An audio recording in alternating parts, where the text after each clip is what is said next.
Hi guys, welcome back to my channel. I hope you're all well. So if you don't follow me on the socials, which you should by the way, I'll link them down below.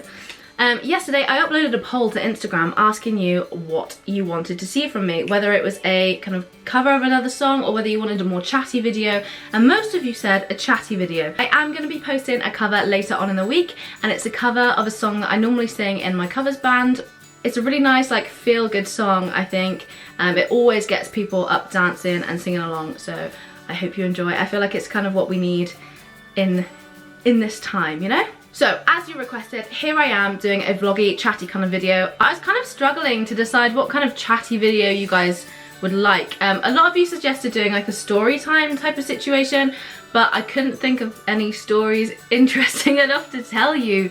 So I thought I'd do a Q&A instead. And if it kind of leads to a story time, then, you know, there we go. So a couple of you have sent me some questions on Instagram, which I really appreciate, and I've got another list of questions here that I've just pulled from the internet. But I hope you don't mind, I'm gonna be having a little drink. I'm drinking some pink gin. It's beautiful, like. Oh my God.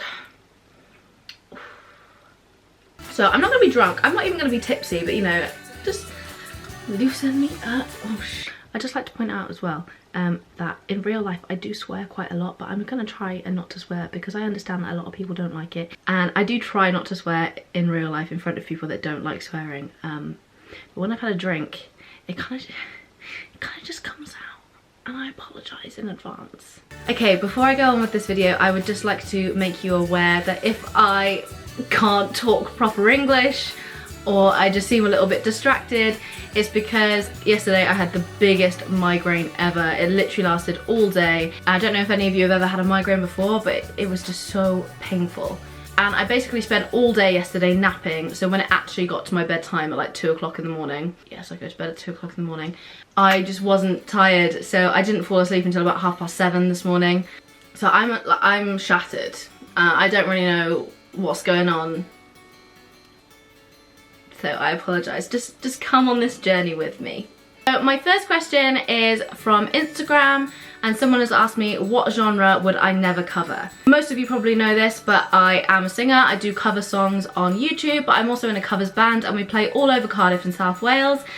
We take requests, which is really interesting, and it means that every single time we play a different set. I think in order to be able to do a really good cover song, you have to be able to put your full heart and soul into it, like you would if you were singing one of your own songs. I'm not saying that I put my heart and soul into every single cover that I do, because that is really difficult and it takes a lot of energy, especially when you're on stage doing it. I wouldn't be able to do that with jazz, just because I don't really feel comfortable in the genre. I would find it really difficult to do a good version of a jazz cover. Sure, there's some other genres that I wouldn't really feel comfortable in either, like, I don't know, heavy metal or like screamo or that kind of thing, but I feel like I personally get on with them better than I would anything jazz. Jazz musicians are incredible, and I know so many jazz musicians in Cardiff, but personally it's just not something that I'd be able to do. Okay, so another question that I've got from you guys is, what is my favourite black and white movie? It's a really random question, but cool, whatever, like, we'll roll with it. Now, this is a really easy one for me to answer because I think I've only ever seen one black and white movie in my entire life, and that was It's a Wonderful Life, the Christmas film from 1946, I think. Don't know any others, sorry. Okay, so another question that I've got from you guys is, how many tattoos do I have? I don't have that many. I've got a few. 1, 2, 3, 4, 5, 6. Yeah, so I've got 6 tattoos. I'll show you, I guess. Okay, so I'll start off with the easiest one to show you, and that is my arm tattoo. So yeah, this one goes all the way around. It's got cute little flowers on it. It's got this gap in the middle, which I think is super, super cool. Yeah, all the rest of my tattoos are on my legs, so I'll have to stand up on the bed now and show you.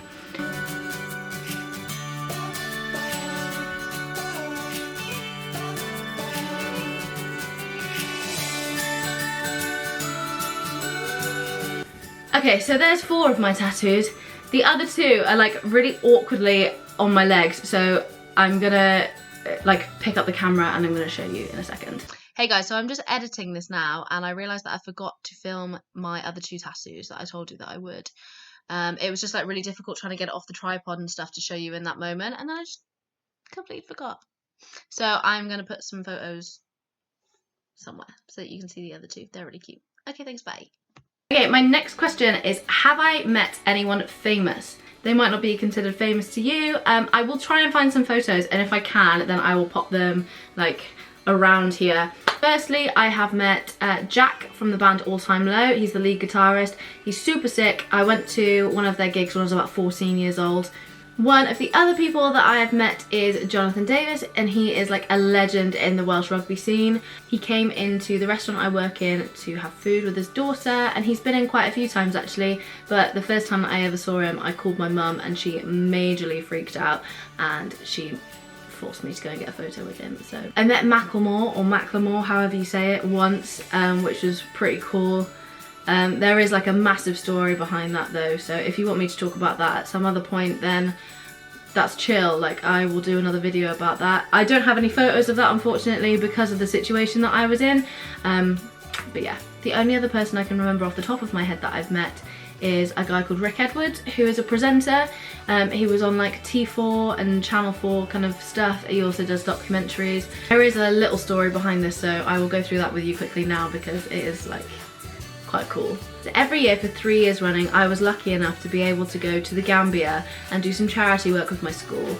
We built a malnourished children's clinic. Again, I'm happy to make another video about that because that was a really amazing experience. Plenty of photos and plenty of stories that I can tell you about that as well, but I'll stick to the question. So I've been to the Gambia once before, and I was in Gatwick Airport about to go on my second trip. When we got to the airport, we went to check in, I handed over my passport, and they told me that because I only had 4 months left on my passport, that I wasn't allowed into the country. Just to let you know, there are some countries that are really strict on how many months you have to have left on your passport. Some countries are 6 months, some countries are 3 months. So the school did their research on it before we went on the trip, and they told me that it was fine for me to have at least 3 months on my passport, but I couldn't have any less. So I had 4 months left on my passport, and so we thought that it was all cool and all fine. I started crying. I was really, really upset. My parents were due to go on holiday the following day. My brother was on a different school trip.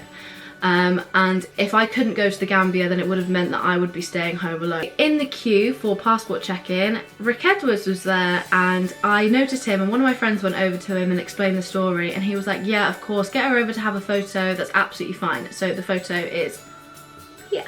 So he took a photo of me. He was so lovely, bearing in mind it was about 5 o'clock in the morning as well. And he basically just said to me, good luck on getting into the country. I hope you managed to sort something out. I had to sit there and wait whilst the rest of the group of us had gone through and was sat at the gate. And it was me and my headmaster, and my friend stayed with me as well.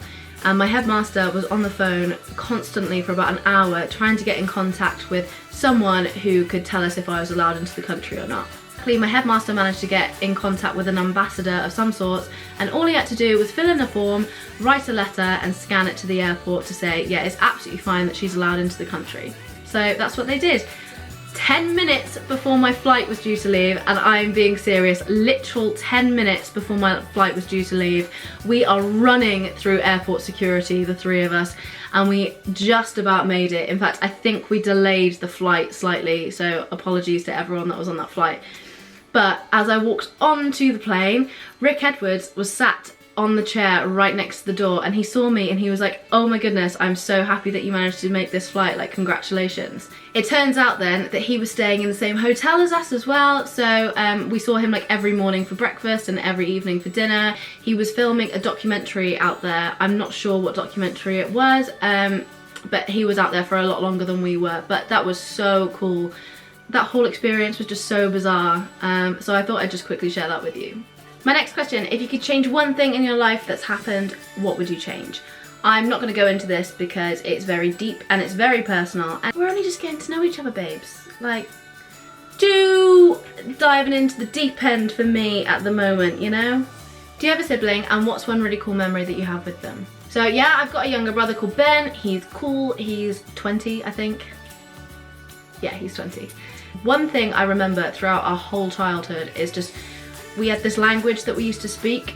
We used to speak this language all the time and nobody at school could understand us, so that was pretty cool. Anyway guys, I think that's it for this video. I hope you have enjoyed getting to know me a little bit more. As I said earlier, I will be uploading another video this week and it's going to be a cover of a song that I sing all the time with the band. If you do have any other questions that you'd like me to answer, please just like drop a comment and I'll make another video like this and answer all your questions. Please remember to like, subscribe, comment, follow me on all the socials, which I'll leave in the description below, and recommend some other kind of videos that you guys might want to see from me. Anyway, I hope that you are staying safe, having a drink if you're old enough, and yeah, I'll see you soon. Bye guys!